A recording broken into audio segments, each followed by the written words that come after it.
क्या सचमुच आत्मा होती है? आध्यात्मिक हिंदी कहानी। प्रातःकाल का समय था। गुरुकुल में हर दिन की भांति गुरुजी अपने शिष्यों को शिक्षा दे रहे थे। आज का विषय था आत्मा। आत्मा के बारे में बताते हुए गुरुजी ने गीता का ये श्लोक बोला, नैन छिन्दन्ति शस्त्राणि नैन दहति पावकः न चैन क्लेदयन्त्यपो न शोषयति मारुतः। अर्थात आत्मा को न शस्त्र छेद सकते हैं, न अग्नि जला सकती है, न जल उसे गला सकता है और न हवा उसे सुखा सकती है। इस आत्मा का कभी भी विनाश नहीं हो सकता है, यह अविनाशी है। ये सुनकर एक शिष्य को जिज्ञासा हुई। वह बोला, किंतु गुरुवर यह कैसे संभव है? यदि आत्मा का अस्तित्व है, वो अविनाशी है, तो भला वो इस नाशवान शरीर में कैसे वास करती है और वो हमें दिखाई क्यों नहीं देती? क्या सचमुच आत्मा होती है? गुरुजी मुस्कुराए और बोले, पुत्र आज तुम रसोईघर से एक कटोरा दूध ले लेना और उसे सुरक्षित अपने कमरे में रख देना, और कल इसी समय वो कटोरा लेकर यहाँ उपस्थित हो जाना। अगले दिन शिष्य कटोरा लेकर उपस्थित हो गया।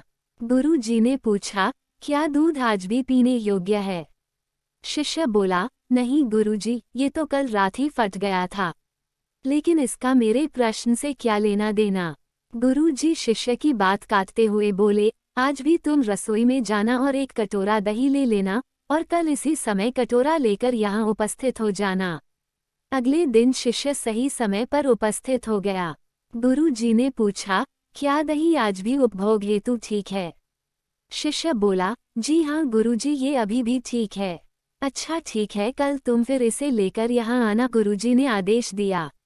अगले दिन जब गुरुजी ने शिष्य से दही के बारे में पूछा तो उसने बताया कि दही में खटास आ चुकी थी और वह कुछ खराब लग रही है। इस पर गुरुजी ने कटोरा एक तरफ रखते हुए कहा, कोई बात नहीं, आज तुम रसोई से एक कटोरा घी लेकर जाना और उसे तब लेकर आना जब वो खराब हो जाए। दिन बीतते गए पर घी खराब नहीं हुआ और शिष्य रोज खाली हाथ ही गुरु के समक्ष उपस्थित होता रहा। फिर एक दिन शिष्य से रहा नहीं गया और उसने पूछ ही लिए, गुरुवर मैंने बहुत दिनों पहले आपसे प्रश्न किया था कि यदि आत्मा का अस्तित्व है, वो अविनाशी है, तो भला वो इस नाशवान शरीर में कैसे वास करती है और वह हमें दिखाई क्यों नहीं देती? क्या सचमुच आत्मा होती है?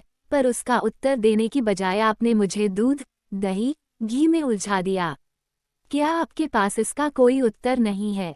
इस बार गुरुजी गंभीर होते हुए बोले, वत्स मैं ये सब तुम्हारे प्रश्न का उत्तर देने के लिए ही तो कर रहा था। देखो दूध, दही और घी सब दूध का ही हिस्सा हैं, लेकिन दूध एक दिन में खराब हो जाता है, दही 2-3 दिनों में, लेकिन शुद्ध घी कभी खराब नहीं होता।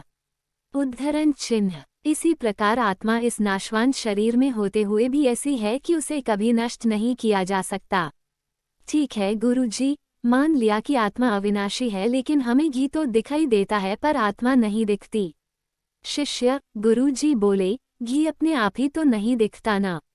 पहले दूध में जामन डालकर दही में बदलना पड़ता है, फिर दही को मथकर उसे मक्खन में बदला जाता है, फिर कहीं जाकर जब मक्खन को सही तापमान पर घंटों पिघलाया जाता है तब जाकर घी बनता है।